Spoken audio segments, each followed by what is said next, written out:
تو آئیے سردار مسعود صاحب صدر آزاد کشمیر کا پیغام سنیے۔ بسم اللہ الرحمن الرحیم۔ السلام علیکم۔ آج ریاست جموں و کشمیر کی دونوں جانب اور دنیا بھر میں مقیم کشمیری 27 اکتوبر سن 1947 کو بھارت کی طرف سے جموں و کشمیر کے ایک حصے پر اعلانیہ قبضے کے خلاف یوم سیاہ منا رہے ہیں۔ حکومت برطانیہ کی طرف سے تقسیم ہند کے فیصلے کے ساتھ ہی بھارت نے کشمیر پر قبضے کے لیے کوشش شروع کر دی تھی۔ بھارتی حکمرانوں نے کشمیری عوام کے پاکستان کے ساتھ مذہبی، جغرافیائی اور ثقافتی تعلق کو نظر انداز کرتے ہوئے ریاست جموں و کشمیر کے ایک حصے پر قبضہ کر لیا تھا۔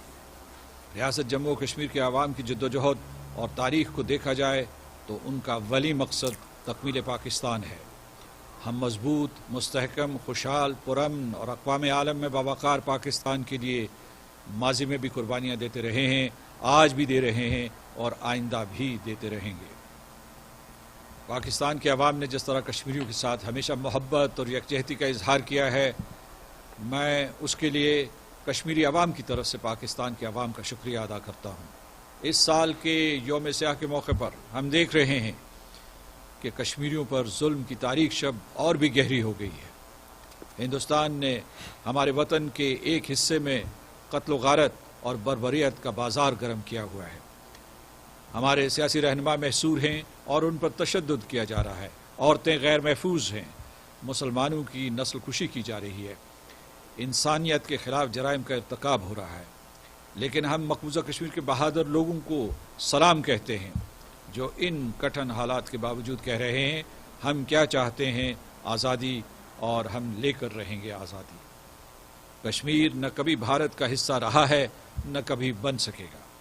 ہم مذمت کرتے ہیں لائن آف کنٹرول اور ورکنگ باؤنڈری پر بھارت کی طرف سے مسلسل بلا اشتعال فائرنگ کی اور آزاد کشمیر کے سویلینز اور افواج پاکستان کے بہادر سپاہیوں پر حملوں کی، جائیدادوں کے نقصان کی اور عالمی قوانین کی سنگین خلاف ورزی کی۔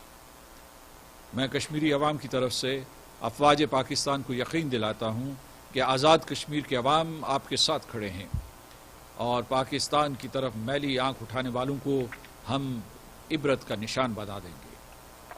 عالمی برادری اور بالخصوص اقوام متحدہ سے ہم یہ کہتے ہیں کہ وہ ترجیحی بنیادوں پر انسانی حقوق کی پامالی کو روکتے ہوئے کشمیریوں کے فطری حق خود ارادیت کے لیے مؤثر اقدامات شروع کرے۔ بھارت کے انتہا پسند حکمرانوں کے نام ہمارا یہ پیغام ہے کہ مقبوضہ کشمیر سے اپنی قابض اور جابر فوجوں کو واپس اپنے ملک میں بلا لے، کیونکہ کشمیر بھارت کی ریاست کا حصہ نہیں ہے۔ اسی صورت میں جس جرم کا ارتکاب انہوں نے 27 اکتوبر سن 1947 میں کیا تھا اس کا مداوع ہو سکتا ہے۔ ہمارا ان کے لیے پیغام ہے کہ کشمیریوں کا قتل بند کرو، ان کی شخصی آزادیاں بحال کرو، سیاسی قیدیوں کے لیے قائم کیے ہوئے عقوبت خانوں کے دروازے کھول دو اور ایک رائے شماری کے لیے تیاری شروع کر دو۔